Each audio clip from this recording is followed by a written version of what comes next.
training do the officers go through? It varies from department to department. We use a regional police academy, a 22-week training course for basic entry law enforcement. Some police departments also have their own police academies as part of the department. But we use a regional that's shared by a lot of the local jurisdictions. When you went through, did you think it was difficult? It's challenging. It is. A lot of hands-on, a lot of defensive tactics training, less than lethal training, pepper spray and gas, and doing all the fun stuff. We call it fun stuff. Driver's training and criminal. Of course, the worst part I think is the days and days and days of criminal and traffic law that you sit through.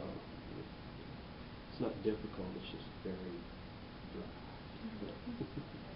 What happens if you don't meet the requirements? Yeah, well, if you wash out, I guess your agency pays for you. A lot of times the agency pays for you to go, and if you can't complete the training within the year as prescribed by law, then you're dismissed. So you don't get like the second chance? If you can get it done within the year, and the department thinks that it was just for whatever reason you had a legitimate reason for not completing the program, then if you can get it in with, and you can actually apply for extensions, I believe, too, from the Department of Criminal Justice Services and say, hey, this was could have been a medical thing or what was going on at the time, but it's not that difficult. I've known a few that didn't make it, but I didn't know. Most of those weren't employed. Our police academy, for instance, uses a pre-employment program where you pay the money up front, you go through the police academy, you get the training, and then when an agency hires you, you're already certified, and they don't have to spend 6 months with you out of the office. What brought you into being a cop? Do you have like an inspiration or something? I have a lot of family that are police officers, and I never wanted to be a police officer. And I was a rescue guy back in the day, in volunteer rescue squad, and working in an industrial setting here in the city, and layoffs and hard back-breaking work all the time. There was an opening for a dispatcher here, and I actually applied as a dispatcher, thinking, yeah, my rescue experience is kind of fit, and I can do the radios, and I think that would be cool. And I did that for just under 3 years and realized that I can't be tied to that chair and sitting in that little office all the time. So the guys here talked me into applying for the road position, and here I am. So what position do you actually have? Now I'm a crime prevention specialist and a sergeant over crime prevention and communications.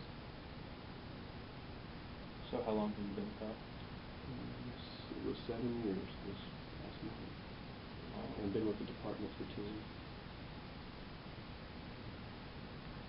And then, have you always been a cop in this area?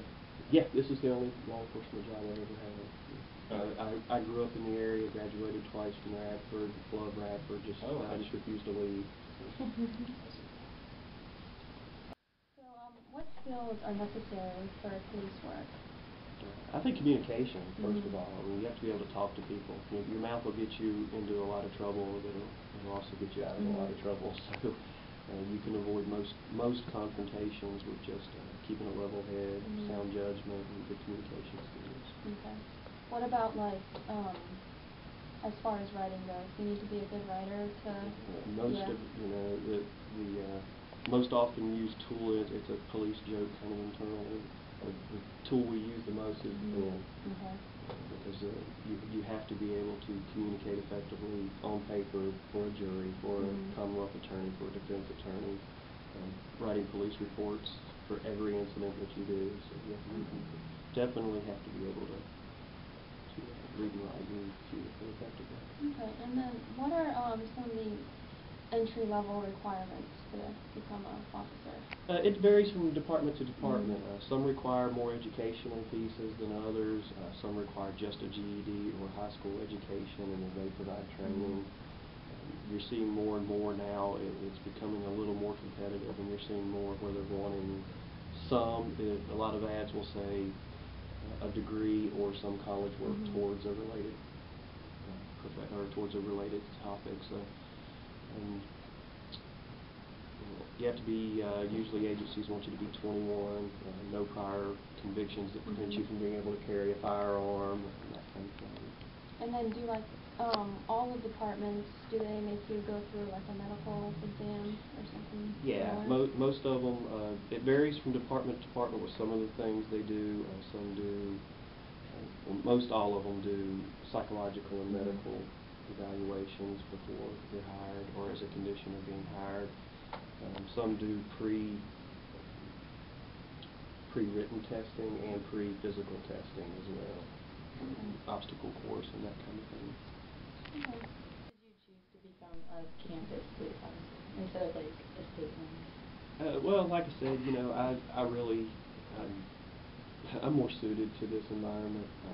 I feel like I understand and relate well to the students, and I'm able to communicate with them on a level that I think I'm helpful. I'm trying to get safety information out there to them. But even before, when I was on the road and doing enforcement every night, I'm comfortable here. I love Radford, and I just chose to stay here. Yeah. And what is the hardest part of being a campus police officer? You really have to be suited for campus police work. It's a different animal than your counties and your towns and your cities, your bigger towns and counties and cities. You're dealing with an age group from anywhere from usually first semester freshmen anywhere from 17 to 28, sometimes depending on your traditional and non-traditional students, but it's a learning experience. It's a learning time. It's an experimentation time for students. So it's challenging sometimes to stay hip and know what's going on and know how the students are thinking, and trying to take yourself back and say, hey, what was I doing when I was this age? Would I have been doing the same thing? Would I have been acting the same way?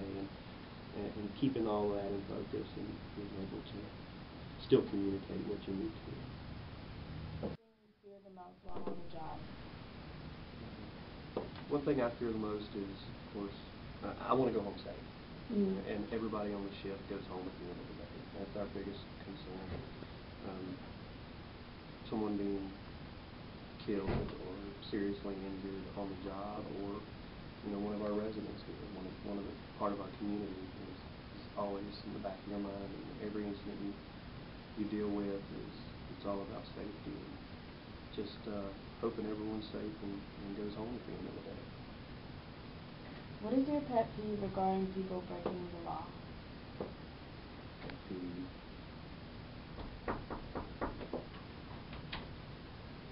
Sorry for the interruption. 5:15 tomorrow instead of 5:30. Okay. Okay. We have to be there a little earlier than I thought. Okay. Dog must not. The chief's allowed to. Where were we? Really a bonus. So what is your pet peeve regarding people breaking the law? Really, I think it's sometimes with some people are just like, yeah, I messed up, and I understand. I think the ones that are that irritate me, if you can use that word, is it's someone who wants to argue, even though they say, hey, I did this, but, and they're, I don't know, it's like they want to argue a court case on the sidewalk sometimes, and there's a time and place, and I guess that's probably the most irritating. Okay. What is your hardest part about your job? Oh, you did. I'm sorry.